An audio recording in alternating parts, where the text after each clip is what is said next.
The new Black Wall Street.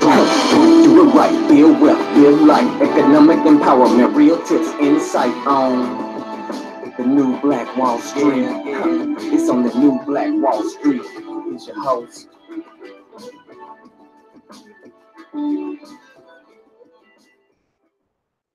Oh, good morning, good morning, good morning. Grand rising to you, Black Billionaires. Thanks so much for joining us here today on the Money and Power Show.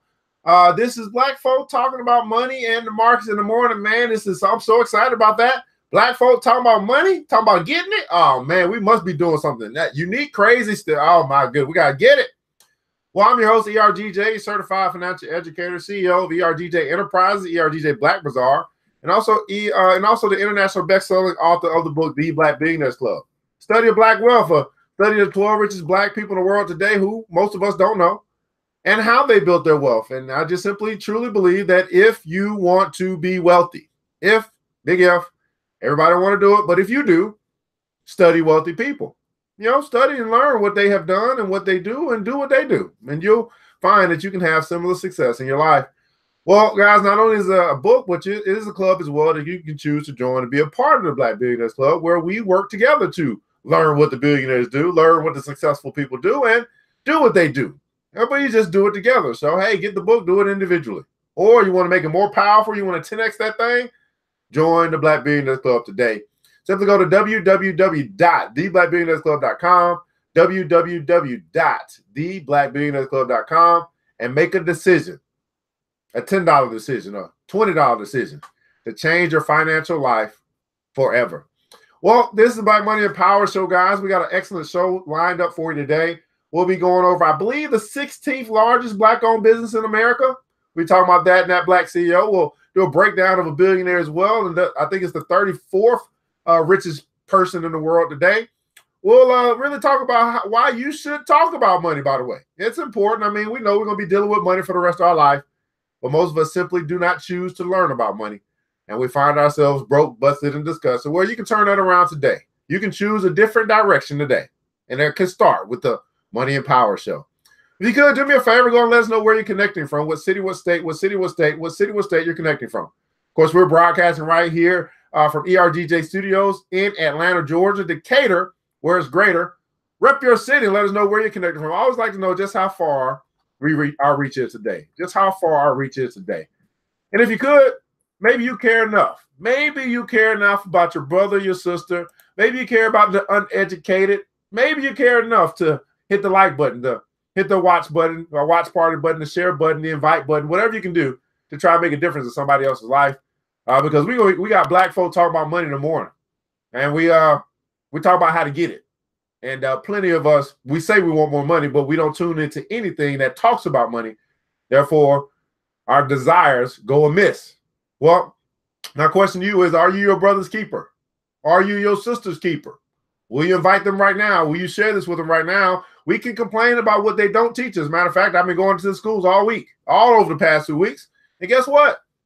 It's the same. They didn't teach me about money when I was in school. They're not teaching our children about money when they're in school. So let's stop complaining about what they're not going to do. Let's just do it ourselves. And that's what this show is about. To do what they won't do. Why? Because we don't have to beg them to do what we can do for ourselves. So go ahead and hit that like button, that invite button, that share button, that follow button, that watch party button. It's the new Black Wall Street, the Money and Power Show. Let's get it. All right. So we're going to start by looking at our Black-owned business spotlight. This comes from Black Enterprise, by the way. Black Enterprise, they do every year a top 100 of the Black-owned businesses, the top Black-owned businesses in America. So we're down to number 17. And number 17 is the Adams Communication and Engineering Technology Incorporated. They're based out of Waldorf, Maryland. The CEO at this point, I'm not sure if he's started it, but he's the CEO now, is Charles M. Adams. And it's an IT and security services system.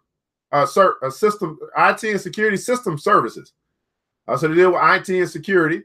And they employed 281 people. And they made revenue in 2017 was $250 million.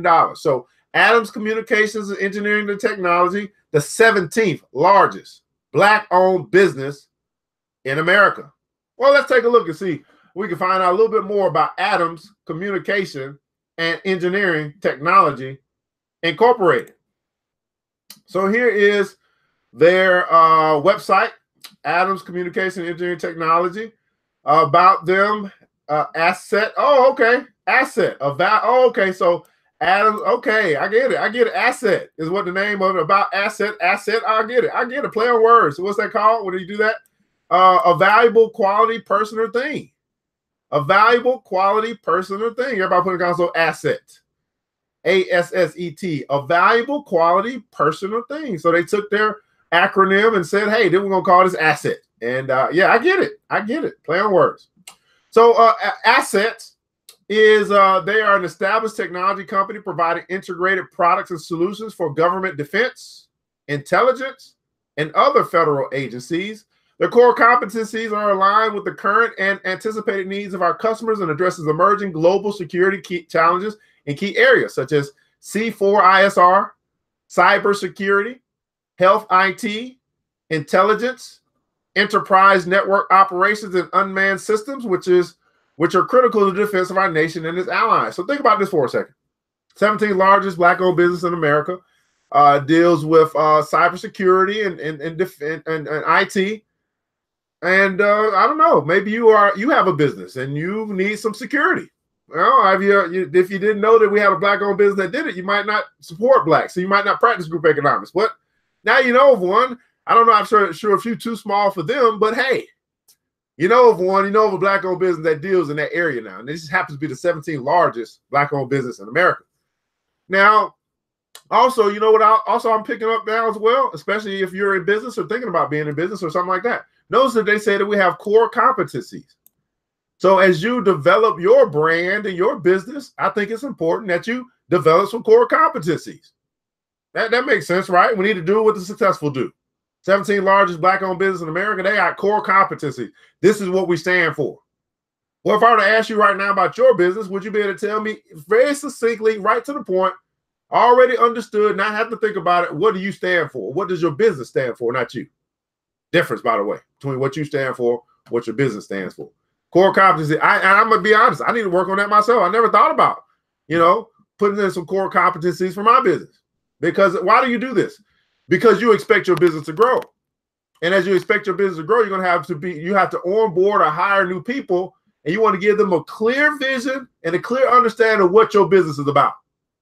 Everybody put it down, so core competencies. So, hey, I'm thinking I need to add that because I'm going to be a big business. I'm not going to be a small business forever. I'm going to be a big business. So when I do the things that the big businesses do, so that as I become bigger and larger, I've already got them in place. You ever thought about that? How many guys saying you know that you're going to be a big business, not just the small business, not just making it. You realize, man, you're going to be big. Why? Because you want to hire your own people. You want to set a good example in the community. Big business. Here, I don't know if I don't see if they see it. Well, so they've been recognized by DOD or Department of Defense as a model small business since 1999. They consistently meet or exceed program goals, demonstrated past performance and exceptional CPARS ratings. I don't know what that is. Recognized by the Department of Defense as the #1 small business partner and provider and #2 overall under R2-3G 16 billion IDIQ. Whoever's in defense, y'all know what that means. I don't know what that means. Excels in rapid response and quick reaction program office requirements. Exceptional people who thrive on challenges are the foundation of our success. That's the CEO saying that. Exceptional people who thrive on challenges are the foundation of our success. The 17th largest Black-owned business in America. Asset. Adams Communication and Engineering Technology. All right. So about Asset, CEO, welcome. Okay. CEO, welcome. Good morning to you, billionaires. Got a CEO, welcome. Okay. Here is Mr. Adams, Charles Adams. Here's his welcome. Oh, look at this. Okay, we're going to read this. Here's his welcome message. On behalf of my colleagues at Asset, I would like to welcome you to our website. Oh, how many guys got a welcome on your website? Hey, if a 17th largest Black-owned business in the world got a welcome on their website, I think I need to add a welcome on my website. Okay? I'm just saying, I'm going to do what they do. That's what I don't know about you, I'm not just going to study wealthy people. I'm going to do what the wealthy people do. 17 large Black-owned business got a welcome on their website. I think I need to have a welcome on my website. I would like to welcome you to our website. Oh, okay. Thank you, Mr. Adams. I appreciate it. I'm here. Thank you so much, so kindly. I hope that you, as you explore our site, you will gain a greater insight into the asset culture, what we do and how we go about it. Any company that has the potential to be more than a collection of people who show up and do their work. At Asset, we're keenly aware that our success rests on our employees and their continued commitment to fulfilling our mission, one that we believe in and act on every day, on every project, with every client, and with our colleagues within the firm. Exceptional people, exceptional service, exceptional solutions. Everybody put a console exceptional. Exceptional people, exceptional service, exceptional solutions. Exceptional people who thrive on challenges are the foundation of our success. Now look at that. See what I'm saying, Landscape Lowry? Yo, all great minds think alike, brother. Oh my goodness, billion-dollar minds think about billion-dollar thoughts and they take billion-dollar actions. Over the past 4 years, Asset experienced exceptional growth. Over 300% annualized revenue and staff growth and expansion can be directly contributed to our employees' inquisitive intelligence and their sincere passion for what they do. People who excelled in their studies are now excel in practice. At Asset, our people relish working with others who are only satisfied with a job superbly done and who measure their success by the success of their end customer. Exceptional service is the path to our success. So we got exceptional people, exceptional service. It begins with a genuine interest in understanding what our clients desire, their businesses, their needs and objectives, how they think and what they care about. We use this insight to become a key ally in accomplishing their goals and objectives with relentless vigor, attentiveness, respect, creativity, and perseverance. Exceptional people, exceptional service, exceptional solutions are the measure to our success. Client satisfaction is the ultimate goal, our ultimate objective for everyone at Asset to achieve outcomes that matter. Asset ensures that our clients' business needs are expertly solved. To know that each job has been accomplished in a way that goes beyond expectations. We earn tomorrow's assignments through today's performance. We earn tomorrow's assignments through today's performance. Y'all might want to write that one down. I like that one, Mr. Adams. We earn tomorrow's assignments. We get tomorrow's work by today's performance. We get tomorrow's clients by today's performance. We get tomorrow's sales by today's performance. We get tomorrow's referrals by today's performance. That only begs the question, billionaires, will you perform today?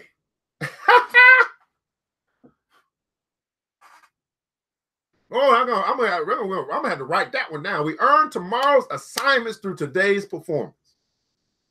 Please enjoy our website. We hope that it provides you with both the information and assurance you need to further your relationship with Asset. CEO, Mr. Charles Adams. Now we're looking at the 17th largest Black-owned business in America. And we don't even have 17 Black people that are watching right now. Think about that for a second. Ooh, we are our own worst enemy, people. We are our own worst enemy. All right, so they got a history as well. Let's see here.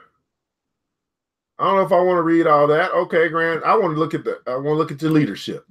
Let's look at the leadership. Charles Adams in 1999 he founded. In 1999, so it took him 20 years to become the 17th largest Black-owned business.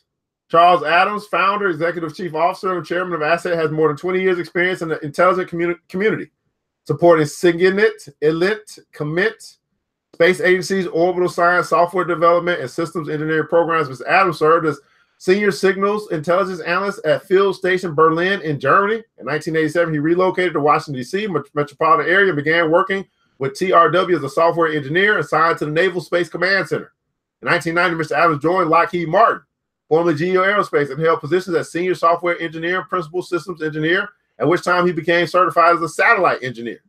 From 1994 to 1997, Mr. Adams served as a senior test engineer and project manager for BAE Systems. Between 1997 and 1999, he held the position of director with CTX, now a division of Mantech International. Mr. Adams has grown Asset from a single employee. Okay. in 1999. Started a business by himself, 1999 to 450 plus employees in 20 years. To date, serving federal agencies, supports the government, supports federal agencies and throughout intelligence community.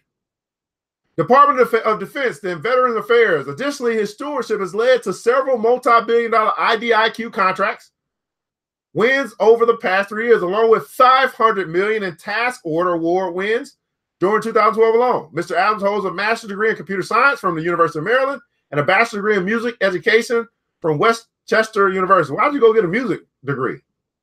Okay, got a music degree. Okay, I don't know what you're gonna do with that, Mr. Adams, but maybe you sing or something. You play the piano at church or something. I don't know. Mr. Charles Adams, the founder, the CEO, and the chairman of the 17th largest Black-owned business in America.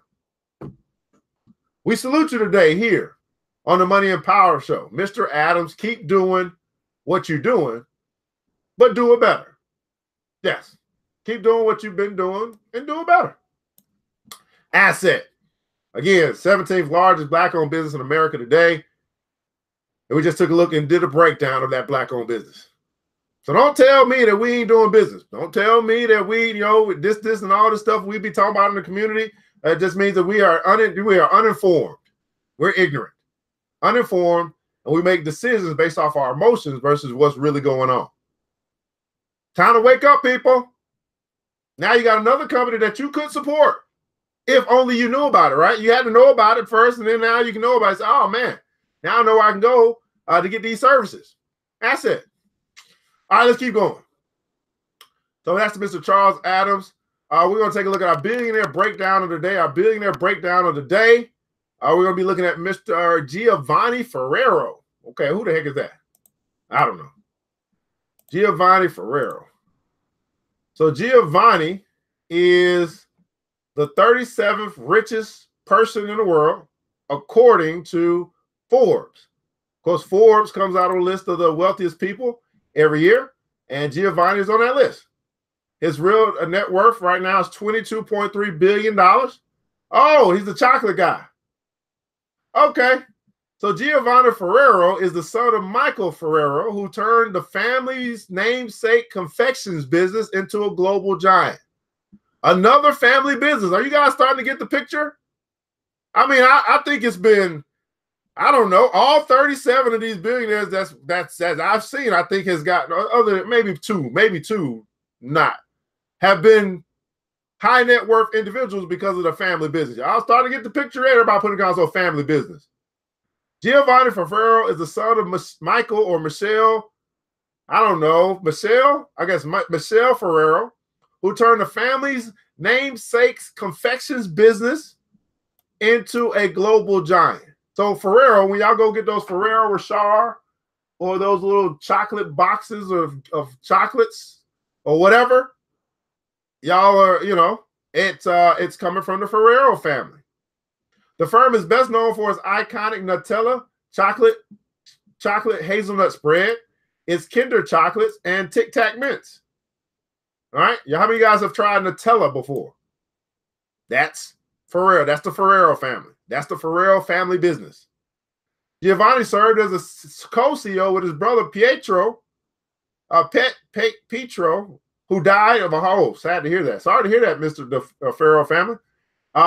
Who died in a heart attack in 2011. In 2017, he stepped down as CEO, but stayed on as executive chairman to focus on corporate strategy. He said, hey, I don't want to run the business anymore, but I do want to focus on strategizing how we can make sure that this family business that's a global giant continues to grow, develop. I'm going to work on strategy.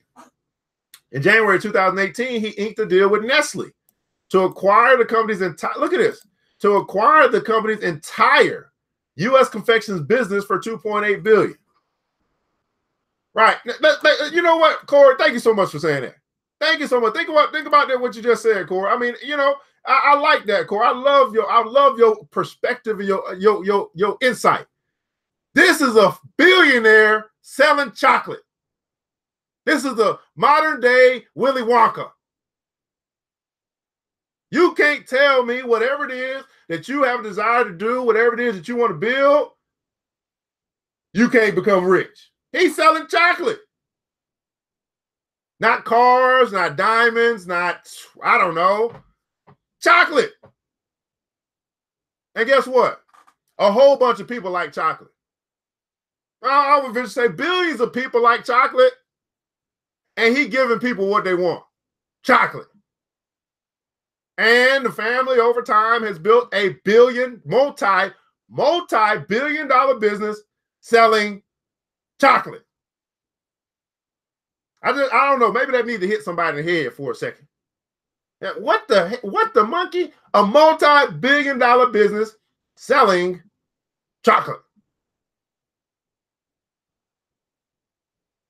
Now, what did we teach to the kids yesterday? Say, hey, this is why I tell you, some of y'all still, getting rich ain't hard. It ain't. I mean, if you think it's hard for you, but it's really not hard. When you start looking at stuff like that, hold on, you may tell me just selling chocolate. Now, of course, you got to put strategy behind it. You got to have some growth. You got to plan to grow. You got to plan to build. You got to plan to expand. You got to plan to enlarge your territory, which most small business owners don't do. They stay in a little local area, and you ain't thinking about expanding. You're not thinking about bringing on partners. You're not thinking about making strategic partnerships. You just say, hey, I'm going to keep cutting grass myself. Okay, well, yourself is going to be out of work when you can't cut grass no more. So it's a billionaire selling chocolate. Okay. Let's just let that sink in for a second. So in 2018, he inked a deal with Nestle to acquire. Look at it. He done bought Nestle out. Not all of Nestle, but he bought the part that they needed, they wanted, which was the confections business in the United States. Because they know that United States, a whole bunch of people in the United States spend a whole bunch of money. Spendthrifts or spend wasters, consumers. We're going to go to the #1 market of consumerism, and we're going to sell more chocolate. Now, confections, I think I need to look that word up. Why do they call it confections, by the way? I think that's a good word to look up today. Let's go to the dictionary.com. Why do they call it confections? Confections is a dish or delicacy made with sweet ingredients. Okay. So it's supposed to be elaborate. So they call it confections to make you pay more for it. You see that? Oh, they call it confections so you pay more for it. He didn't buy all of Nestle out. He bought out the part of Nestle that they wanted to do business in, the confections side. Not all of Nestle, just the confection side. So he bought Nestle's entire U.S. confections business. And so every business, when you get to this level, they got different parts of their business. So Nestle has a confections, United States confection side of their business, and they bought out that side of the Nestle business. Nestle's still in business. They just don't have. They just got out of the part. They sold the part that was a niche for somebody else. Hopefully that makes sense. So basically, they say, "Hey, we're going to call it confections versus a sweet treat versus a candy dish." Why am I talking about this so much? Right?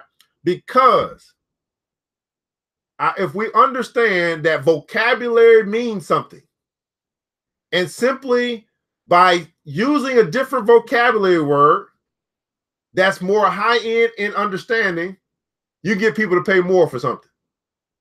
It's the same chocolate. We just call it confections. Sprinkle some Skittles on it, and it's a confection.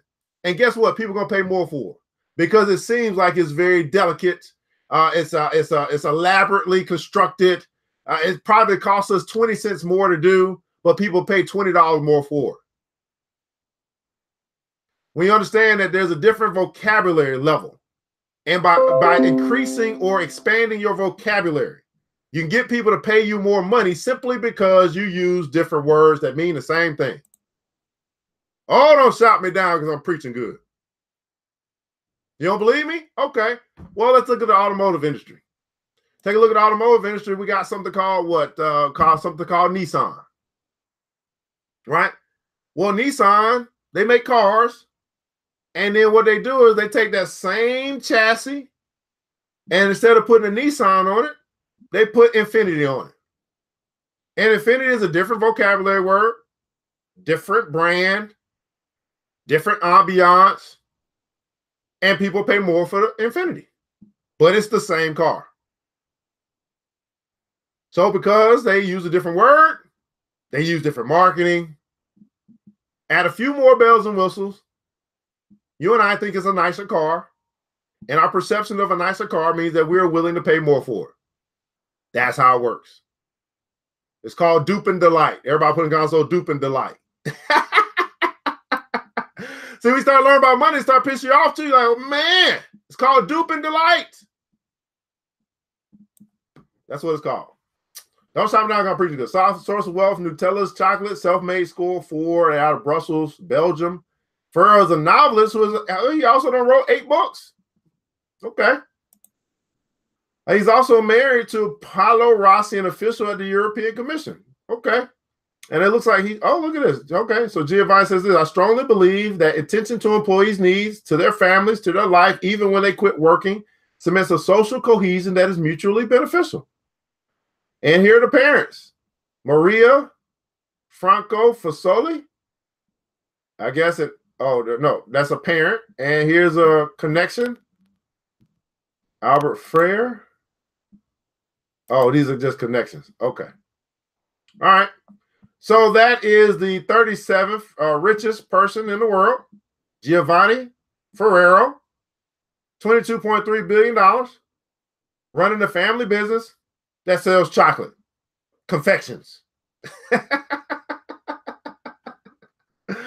Woo! What a rush.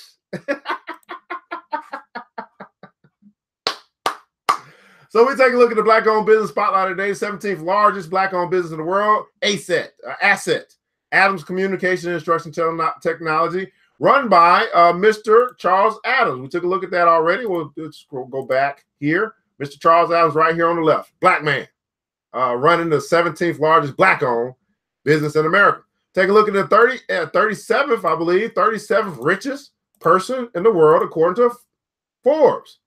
Taking over the family business, $22.3 billion net worth. Taking over the business, the family namesakes confection business, and that business just actually bought a portion from Nestle in their U.S. confections business for $2.8 billion. So they just did an acquisition. Now we're going to take a look at an article about why you should talk about money. Why you should talk about money.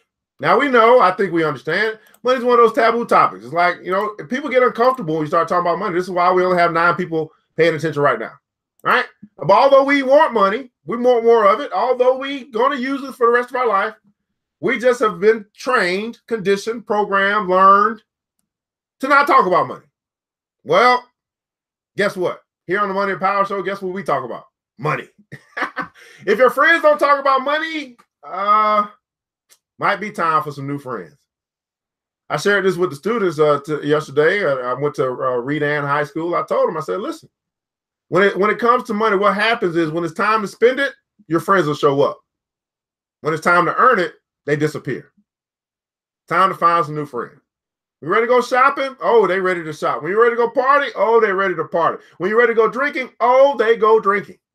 When you're ready to work and earn money? Oh, very few show up. Time to find some new friends. Well, we got a whole army of friends that love talking about money, love earning money, love doing something smart with it. It's called the Black Billionaires Club. You can choose to join a new room today if you like, or like most people, you get this information and you're going to keep doing what you've been doing. And in a year from now, you're going to look and see, I keep getting the same thing that I've been getting.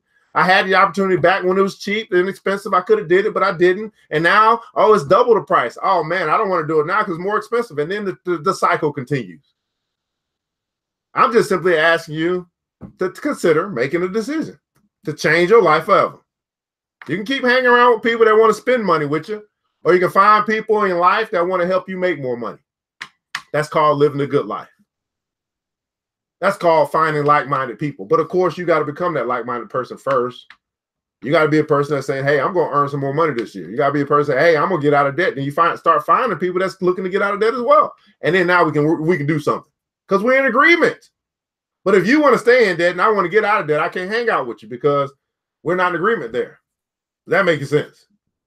If you want to, your financial habits and attitude if we don't align in my financial habits or attitude or belief or philosophy or whatever, we're probably not going to be hanging out together.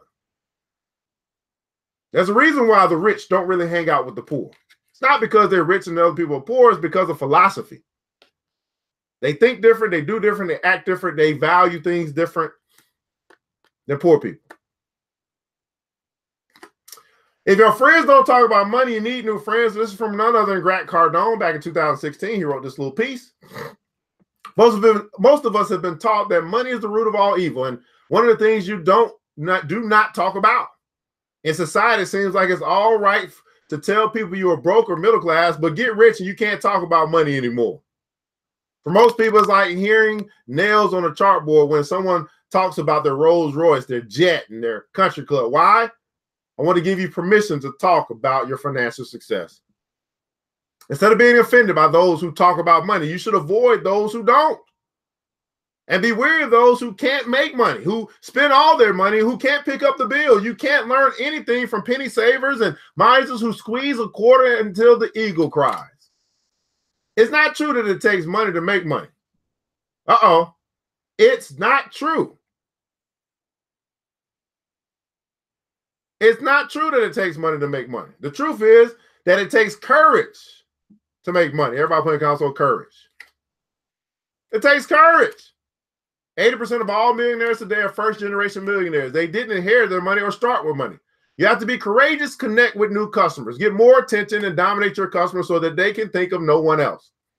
Making money, keeping money, and then multiplying money requires a monster commitment, a monster dedication, and a monster obsession with growth.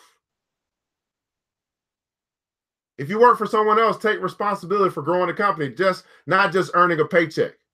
That will stack the deck for both your employer and you. Don't be a mere spectator when it comes to making money. Be sure you're on the field trying to score. There's so much money on this planet, it's mind-boggling, yet most people have next to none. Most people, that's why I told him, I said, hey, would you debate me on this? Isn't it normal to be broke? Yeah, it's normal to be broke. I just decided I wasn't going to be normal. I just decided I wasn't going to be like everybody else. I just decided I was going to learn what I didn't know about money. I just decided I was going to teach myself what no one else would teach me. I just made a decision. Now I got monster commitment, monster dedication, and monster something else, whatever he said. Most people don't have money because they believe there's a shortage of money, or they believe that they don't deserve it, or that it's hard to get. I take the attitude that money is everywhere. Everyone has money. And if they are treated right, provided with what they ask for and more than that, then they will happily give me their money. My battle cry is, who's got my money?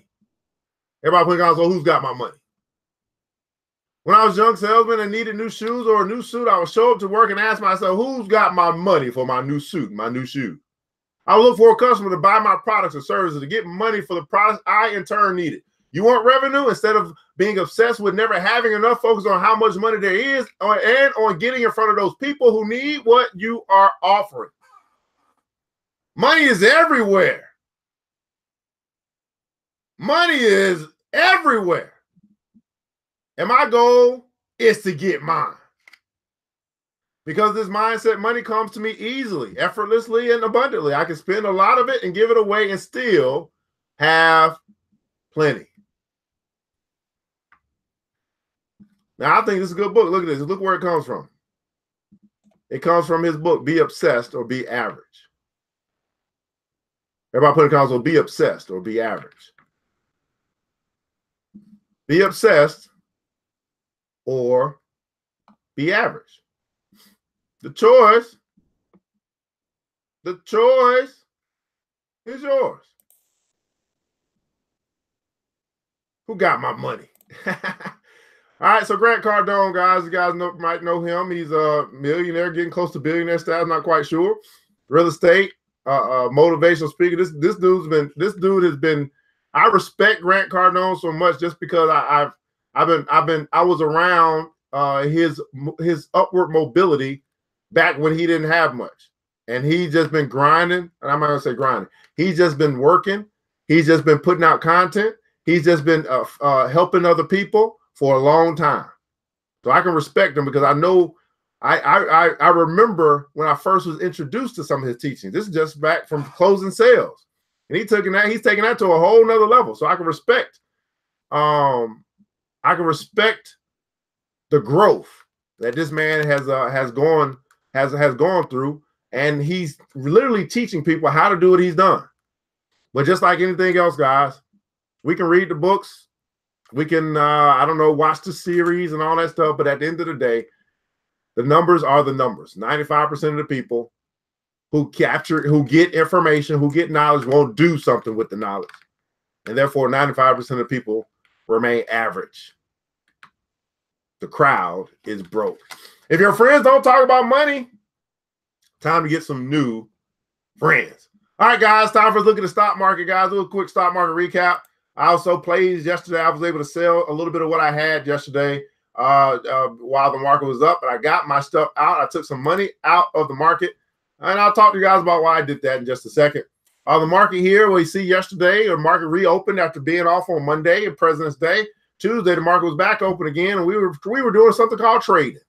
The Dow, which is the 30 most significant stocks in America, companies that are included in the Dow, companies like Home Depot, Apple, Disney, Nike, things like that. The Dow was up 8 points yesterday. The NASDAQ is an index that houses a lot of technology stocks like Facebook and Amazon and Google. They were up 14 points yesterday. S&P 500 was generally speaking, is the benchmark. It holds about 500 stocks in this index. The S&P 500, right? It was up 4 points yesterday. All right, and so, oh, look, this is interesting. I might read that later. How U.S. sanctions on Venezuela are rippling through oil markets. Okay, I might read that later. Yesterday, the gainers yesterday, Noble Energy was up 4.68%. Newmont Mining was up 3.8%. Jacobs Engineering up 3.68%. Ford Motor Company up 3.4%. Nectar Therapeutics up 2.69%. Down yesterday, International Flavors and Fragrances down 3% yesterday. National Oil Well, Varco, Humana, Teleflix, Nielsen Holdings down 1 to 2%. Over here, we got your sector performance. This is where I like to see what's hot, what's not hot. Well, really, nothing's been hot lately, but the market has been moving up. More greed in the market right now than there has been in the past. And then down at the bottom, consumer durables and commercial services, not hot, not hot. I think I can find some diamonds in the rough in this sector. Your commodities, guys, these are the things that are needed. These are the things that aren't going anywhere. Oil down 0.53% at $55.79 per barrel. Gasoline jumped up just 1 cent to $2.68 for regular unleaded gasoline across the country. Gold, look at this move. Have you guys been paying attention to the move of gold, by the way? For you to anybody that's being like carrot bars or anything that talks about gold, and for you not to be talking about the price of gold moving up, I think you're doing a disservice to the service that you are trying to provide. Gold right now, $1346.70 per ounce of gold. Silver is climbing up right behind it. I might look at getting some silver, by the way. Silver is $16 per ounce. Gold and silver are pretty much, they mimic each other. So silver is going to follow gold. Gold is the big brother, silver is the little brother, right? I like $16 much better than $1,300 though. Corn, $381 per bushel of corn. If you're in the foreign exchange, you'll be looking at currencies. Currencies, euros at $1.13. That means it's 13 cents more expensive than the U.S. dollar. The British pound, $1.30. $30 more expensive than the U.S. dollar. If you're traveling and you want to exchange your dollar for any of these currencies, you're going to pay more for it. You're going to get less bang on your buck, less on your buck. But if they come over here, they're going to get more money for their money. You see what I'm saying? So if a European travels to the United States and they bring $1,000 with them, well, then they're going to get $1,130 in U.S. dollars. You see what I'm saying? So literally traveling can put you in the mix to be able to have more money to use. Think about that for a second. If I'm a European and I've saved up my money and I want to use my money, just being slick, I literally can travel to the United States, get more money for my money, and then use that money to invest in something in the United States. See, nobody's really talking about this except on the Money and Power show. Now, if I, as an American, go over to Europe, then I'm going to lose money simply by traveling. So it may not be advantageous for me to go and invest in Europe because my dollar doesn't go as long. Does that make sense? This is why cryptocurrency is valuable, because you don't lose, in essence, you don't lose value using cryptocurrency. We'll talk about this at some point in time. I've been trying to figure out when I'm going to talk about cryptocurrency again. It's not like it went anywhere, by the way. Right? Yeah. So it takes what the wall. It takes steel to build that wall. It takes cement to build the wall. It takes a lot of stuff to build the wall. I mean, if they're going to build the wall, it's going to take construction companies, which is probably going to be like Caterpillar, John Deere, something like that. I mean, if they're going to build the wall, if they are, right? So yeah, it takes steel to build the wall. I got a steel ETF, Japanese yen, Canadian dollar. Now, if you and I, as Americans, go to Canada, we're winning. Take our little dollars that we got, take it over to Canada. We get more bang for our buck by going to Canada. I.e., maybe you are somebody that's saying, hey, I want to invest in the marijuana industry. I got a little money saved up, but I don't really want to invest over here in the United States. Well, I go to Canada where it's legal, and I figure out a way to make my money, make more money, and use more money of my money in Canada. Now, let me ask you this, billionaires. Other than the Money and Power Show, is anybody talking to you about these kind of ideas? And we still only have 12 people watching right now. Think about that for a second. I know Corey said that. My main man, CC Corey, said, I refuse to believe that more black people do not want to know about this information that you're giving away for free. He said, I refuse to believe it. I said, hey, brother, it is what it is. Ain't nothing you can say. And I said, I mean, if we have 12 people watching right now, did 12 people share? Probably not. You see, so it's on all of us. We are our own worst enemy. It's easier to complain about what other people are not doing versus actually take control of what we are doing. Did you share? I don't know. Probably not. Why? Because that's the numbers. The numbers, this is how the numbers play out. You know, do you care enough to share with your fellow brother and sister? Probably not. You think somebody else is going to do it. That's how it works. I'm telling you. We've lived here long enough to know this is how people are. Of course, how about starting an online business that does business in Europe, get paid in euros, and cash out in the United States? Well, yay and nay. So there's still, even though you get paid in euros, you're still going to have to pay some payment processing to convert. So you're still going to it's still gonna cost, right? It's still gonna be a cost there. So good idea. I don't know how you're gonna execute that without going through some payment system. And if you go through PayPal or something like that, they're going to convert it. Now look at this. How are stocks doing? You know, one of these areas of investing that black people are not talking about. And I understand, you know, you like real estate. Well, might be something else to consider, by the way. How stocks doing in 2019, a month and a half through, which means that if you and I decided, make a decision that we're going to start investing, this is the year we're going to invest. Maybe we're not going to do real estate. Let's try something else. Let's try stock market. We're going to do the stock market anyway. We got a 401k, TSP, IRA. We got our money in retirement. We are investing in the stock market. Well, since January 1st, the Dow is up 11%. The NASDAQ is up almost 13%. And the S&P 500 is up 11%. So the market is up 11%. Here's my question to you, billionaires. Is your money up 11%? Now, you can keep waiting on that job to give you a raise, or you can use your money to give you a raise. Which one do you choose?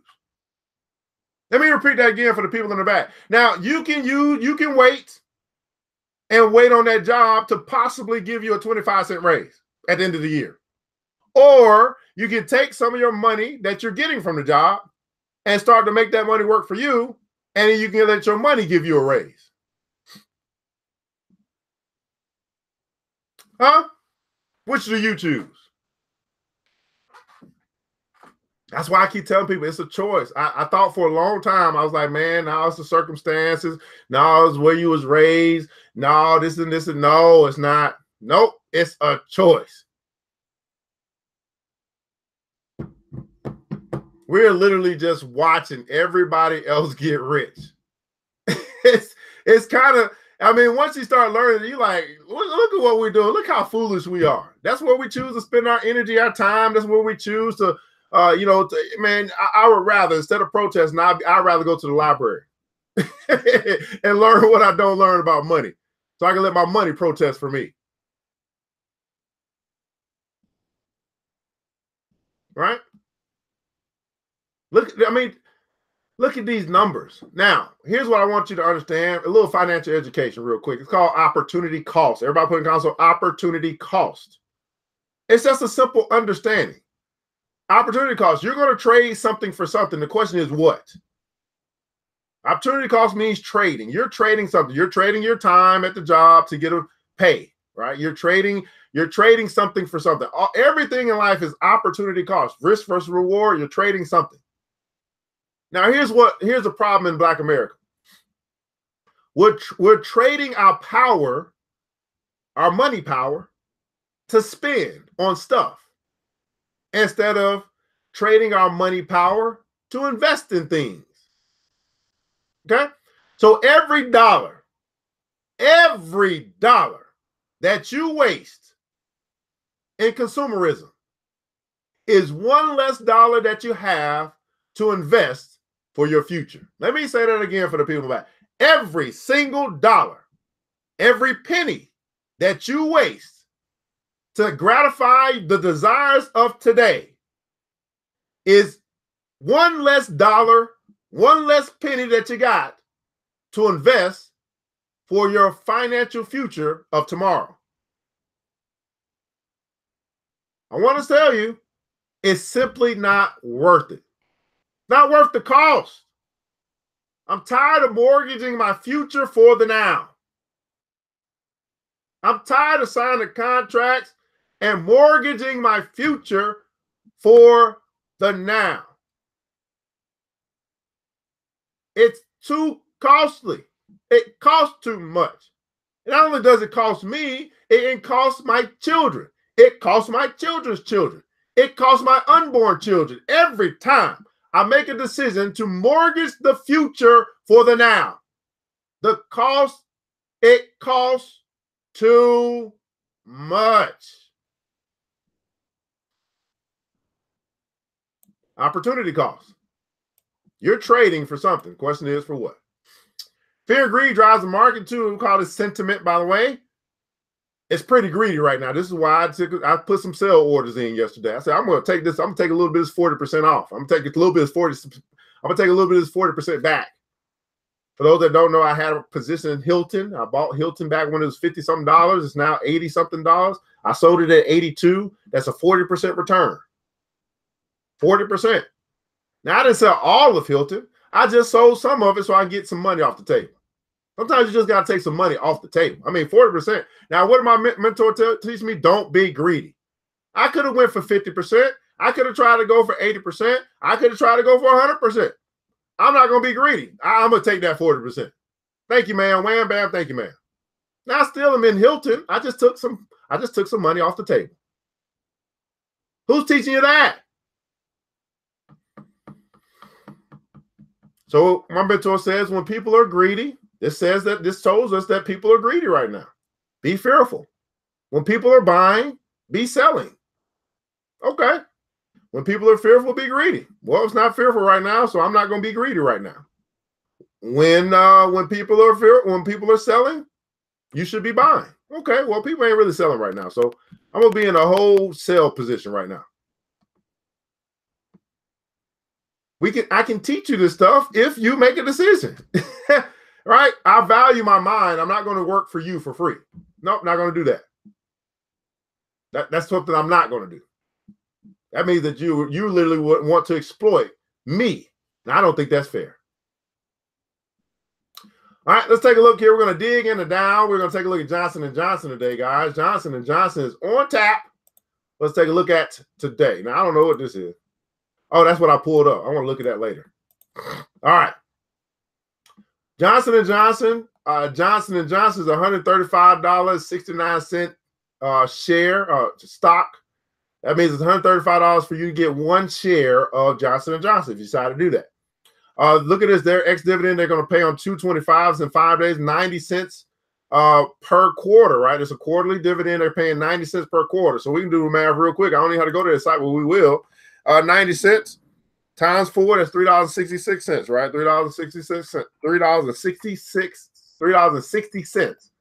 We take that $3.60, we divide it by the stock price, 135.69. We multiply it times 100, get our percentage. That's our yield. Our yield, they're paying, Johnson & Johnson right now are paying 2.63% back. That's called cash back. It's called a dividend. Everybody put it on cash back. This is a cash back to the shareholders. You buy a share of Johnson & Johnson every year. While this at this rate, we're going to pay you back 2.65%. Quick money. Is that better than the savings account? Yes. Is it way better? Absolutely yes. All right, how much your savings account paying you, by the way? So I'm going to get 2.69% back from putting my money into a stock versus putting my money into a savings account. Okay, well, let's take a look and see how much the savings account is.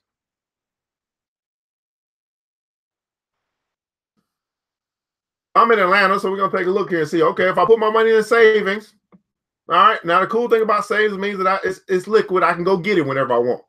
I'm not saying you don't have a savings account. I'm just saying, hey, I think it's cool to have a savings account. Now, most of us don't have 25,000. Most of us don't have 5,000. Okay, let's just do 1,000. Okay, we're going to do 1,000. Got 1,000 to deposit. I'm looking at a savings account. I'm in Decatur, 3034. That's where I'm at. Decatur, where it's greater, right? And so the most I can get, if I want to have, and for a minimum balance of $100, I got to have at least $100 in there. In this VO bank, they'll pay me 2.41%. So Johnson & Johnson is going to pay me more for my $100 than a savings account will. And this is just saying if I have these savings account. Now Tab Bank, which is cool, I have a 0% balance, and I can go to Tab Bank. I put my money in Tab Bank as a savings account. And they're going to pay me 2.4%, right? How many of you guys are actually shopping your accounts? Everybody putting on so shop. Are you shopping your accounts? You're saying, hey, I'm sitting here with SunTrust. SunTrust is paying me absolutely nothing. And I'm still with SunTrust. I'm with Ally. I'm going to go move some money over to Ally so I can move some of my savings money in the Ally Bank. That's who I'm with already. That's who I invest with. Why not go ahead and open up a savings account there? 2.2%.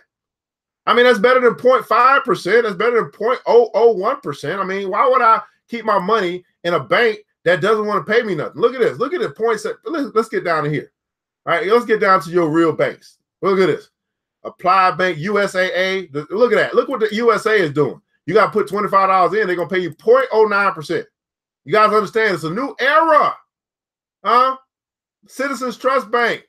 Look at what Citizens Trust is doing now. Citizens Trust is a black-owned bank. Now, this is why I don't necessarily advocate. I advocate doing what's best for you. You got to put $1,000 in as a deposit. They're only going to pay you 0.05% back. No bueno. PNC Bank. Look at this. $25. You put 20. You got to have $25 in the account, and they're only going to pay you 0.01%. Why would you do that? Why would I do that? You know why I would do that? Because I didn't know I could shop. And I didn't know how to shop because no one ever taught me how to shop. If this doesn't floor you, just looking at savings accounts. So you mean to tell me Citizens Trust, black-owned bank, you want me to put $1,000 in your account for you to use my money, and you're only going to pay me 0.05%? When I look at your competition, I look at the competition again. I propose you win with money. This is not a social conversation. This is a capitalistic conversation. You should be winning with money. If you agree with that, you say, okay, well, where can I get the most bang for my buck? I can put $0 into an account at Synchrony Bank, and they're going to pay me 2.25%. Which one do you go with? Bank of America? Let me see if I can find Bank of America. You already know it's going to be 0.01%. We could pretty much guarantee you that. I don't know where I don't see Bank of America here. Bank. Look at this credit union, Lockheed or wherever it is. Credit union, 0.15%. That's better. Would you prefer 0.15%, or would you prefer 2.25% or 2.65%? It's a choice. I still am waiting for somebody to debate me on this, that it's not a choice. We just need to know how to shop. We need to learn how to shop. It's not that it's not out there. We just don't know where to find it because we ain't never looked for it. Nobody has talked to us about it. Said, dang, did you know that there's a whole bunch of savings accounts out there that you could choose from? But because I don't tune into the Money and Power Show, because I'm not interested in learning anything about money, because it's never crossed my wavelength for somebody to actually talk to me about money, because no one came to my school and said, hey, there's some options out there. Right? I never knew who to thunk this. Postal Credit Union, 0.75%. TIAA, 1.1. Dollar Savings, Quorum, E-Trade, 2.1%. Only got to put $1 in there. You said Barclays, 2.2%. Zero down, 2.2% back whenever you put some money in that savings account. Did I pass Navy Federal? I don't know. I don't know if they're going to show Navy Federal. That seems like it's going to be Delta Community Credit, right? Did I pass Navy? I don't know if I saw Navy. I'm looking. Okay, I don't see a Navy. So this is just savings accounts. Now I can do this for any account because the information is out here. I just need to know where to find it. And I might need to just join something like the Black Billionaires Club so I can stay in tune and we keep talking more about money. I mean, I'm just doing a little public offering for you guys, but I'm telling you, if you make a decision that you ain't going to join the Black Billionaires Club and you get this type of information, you still don't understand, like, oh, wait, I need to start investing in some people so I can learn what I don't know. I mean, I paid, what, $80,000, $100,000? I don't know. I didn't pay. I borrowed $80,000, $100,000 to go to college, and I still don't know about money. And then all I got to do is make a $20 decision to learn about money, and I won't do that? Well, I would say that you deserve to stay broke. That's what I would say. All right?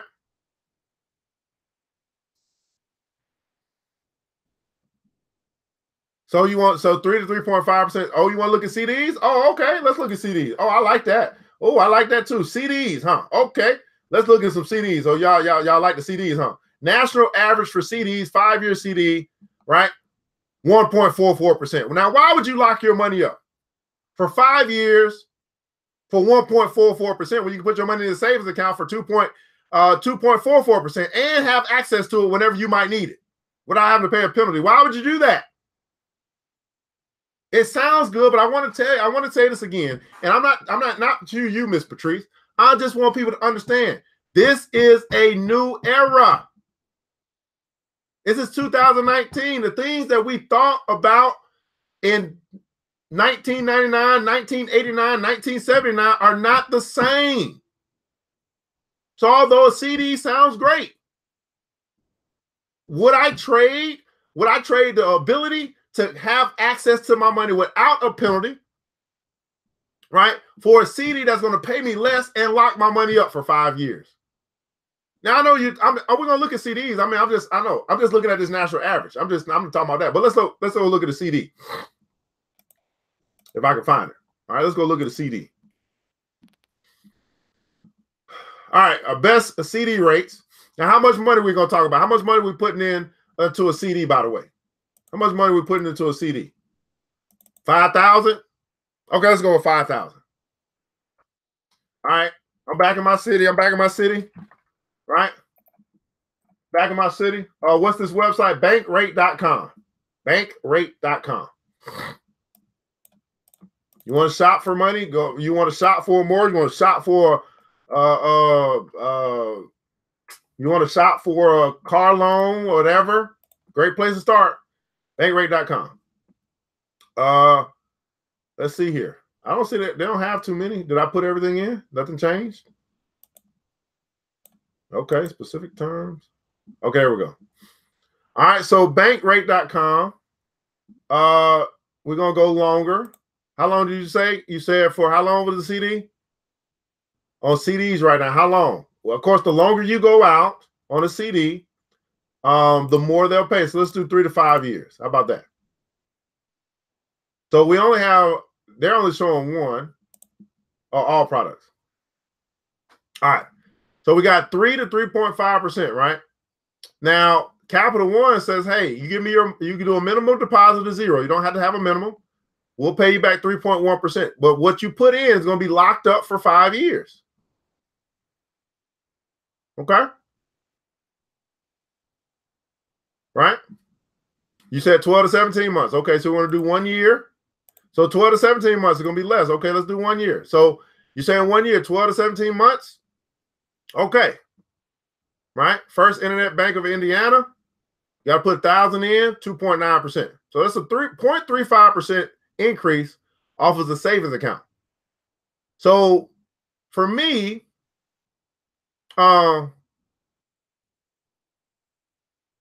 to say, okay, I'm going to put my money into a CD, it's going to be locked up. Everybody put a comment locked up. I mean, you can access it, but if you access, you pay a penalty. I got to pay extra to use my money because I have signed a contract and say I'm not going to touch this money for 1 year, 12 months, a year, 3 years, or whatever. Now, would you trade access to your money at 2.65% for not access to your money for 2.7%? Opportunity cost. Is that worth the trade? Now, Miss Patricia, you found something at your credit union, Navy Federal. I don't think Navy Federal will show up on here because it's more governmental in nature. But we're just going to use this as a teaching example. Okay. Would you trade 2.65% for money that you can access when you want to, and no deposit, no penalties if you don't put any money in it? Right? That's important, I think, right? Because some accounts you got to keep 25. You got to have $25 in it, or they're going to charge you $15 for insufficient fund, not insufficient fund, but for for breaking your terms of account or whatever. So would you trade 2.65% access to your money whenever you need it in case emergency happens to 2.7% not having access to your money in case emergency happens? I think that costs too much. We don't know what's going to happen in the future. Okay. All right. So you want to look at Bank of America? Keep asking me about Bank of America. Okay. Bank of America. We can just go to Bank of America. We really want to know. So you want to know about Bank of America? So it's called Google is our best friend. This is the new. Bank of America. This is the new library. Things have changed. What you want to look at? CD rates?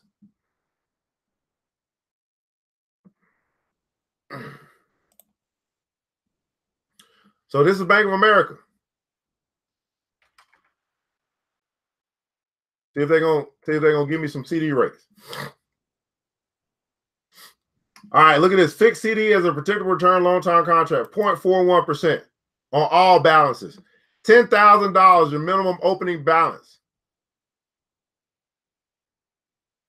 Everybody say, wow. Do I need to go any further? Need $10,000 to start, and we're going to pay you 0.41 to lock up your money for 12 months. Do I need to go any further? Look at this button. Go ahead and open it right now. Go get started right now. Stupid.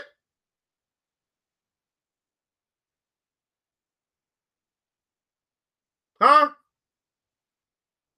I'm gonna stay here, by the way. I'm not gonna even look at Johnson & Johnson. We're gonna stay here and keep talking about this. We'll get to Johnson & Johnson tomorrow. I think this is way more valuable, way more important. Start talking about money. And we still only got 13 people watching, by the way. Think about that. Broke, busted, disgusted, want more money. But it's not. It isn't even on our radar to say, man, there's some things about money that I don't know that I can learn, and then I can turn my financial life around. There's some people who know something I don't know, and they give me free access to learn it, and it's not on my radar. What's on my radar is complaining. What's on my radar is just, I don't know, going to work every day. What's on my radar is loving hip hop. What's on my radar is power. What's on my radar is scandal. What's on my radar is everything I don't want instead of the things that I do want. This is why you keep getting the things you don't want. And it's not you, by the way, because I know you who watching right now. I'm not talking to you, obviously. I'm talking to the people who we know should be watching right now for free.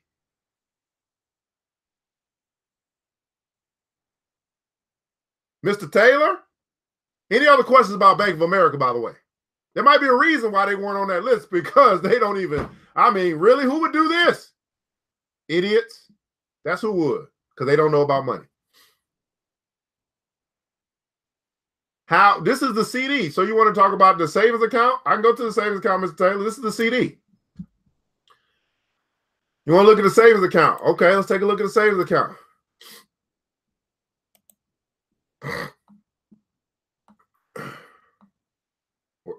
What the hell's going on with their website? Oh, let's go back. All right, let's take a look at their savings account. So, Bank of America, savings account. All right, so we can find their rates. Here's the fees. You got to have $100 at Bank of America to open up a savings account. Require opening deposit. Okay. Look at this. Monthly fees. No monthly maintenance fee for each statement cycle that if you have at least a $500 minimum daily balance, no fee. If you don't, fee. If you link your reward savings account to your Bank of America Advantage Relationship Banking account, waiver applies to the first four. So if you have this type of account, a Bank of America Advantage Relationship Banking something, then no fee. If you link your savings account, basically they say, hey, if you link your savings account to your checking account and probably put on like a overdraft protection, we won't charge you a fee to have the savings account. Or when you are a Bank of America Preferred Rewards client, which many of us probably aren't going to be, then there's no fee. But if any of that does not apply to you, Mr. Taylor, then you're going to pay us $8 a month to having a savings account with us. And we're going to require that you at least open the account with $100. Now, listen to this. You can only make 6 transfers and withdrawals each monthly cycle. So if you transfer some money from your savings account to your checking account and you do it more than 6 times at Bank of America, fee. Withdrawal limit fee. A $10 fee applies for each withdrawal over transfers exceeding 6 in a monthly cycle. So if you have a busy month and you transfer 10, make 10 transfers because you're just trying to, you're trying to rob Peter to pay Paul, you're trying to cover your checking account, you see that some stuff is happening, you say, I'm gonna go fix this. You're gonna go fix it. And you do 10 transactions, they're gonna charge you $40. Where they do that at? Hell to the no. What? That don't make it. I'm just saying, I didn't write it. I didn't make this. I didn't create this. I didn't create it. It's in black and white. Now let's look at the rates. You got less than $2,500 in this savings account. Your standard rate, 0.003. Would you rather have an account with 0.003% that's paying you back for holding your money, to use your money to go help Bank of America go get richer, or would you rather have 2.65%? Same money, different results. Any other questions?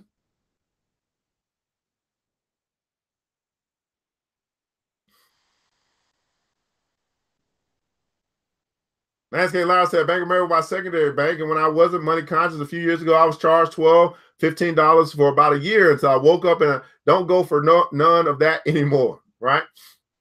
Now, this is not me bashing Bank of America. This is just simply us looking at what they have to offer and seeing if that's going to work for us.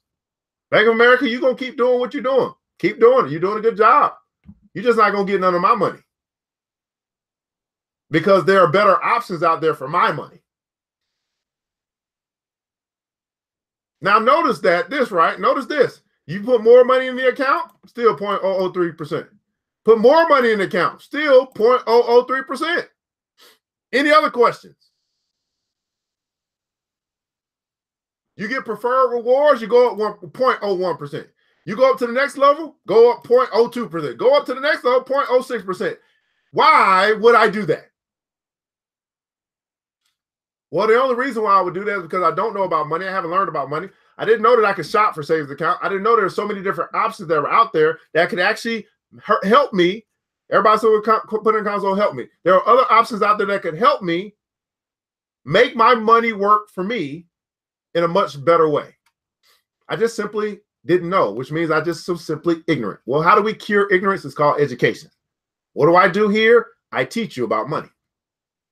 Now, you can keep doing what you're doing, or you can make a decision and say, hey, I'm going to stop paying Bank of America. What I'm going to do is invest in myself. What I'm going to do is I'm going to invest in the Black Billionaires Club. I'm going to join today. This brother just gave me all this free information. How could I not make an investment in someone that's trying to help me?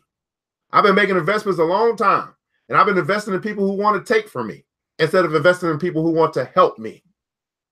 Simply go to www.theblackbillionairesclub.com. Join the Black Billionaires Club today. If I have not convinced you today, believe me, it's not me. Okay, it's not me. Make a decision. $10 decision, $20 decision, whatever you need to do, make a decision so you can learn what you don't know about money.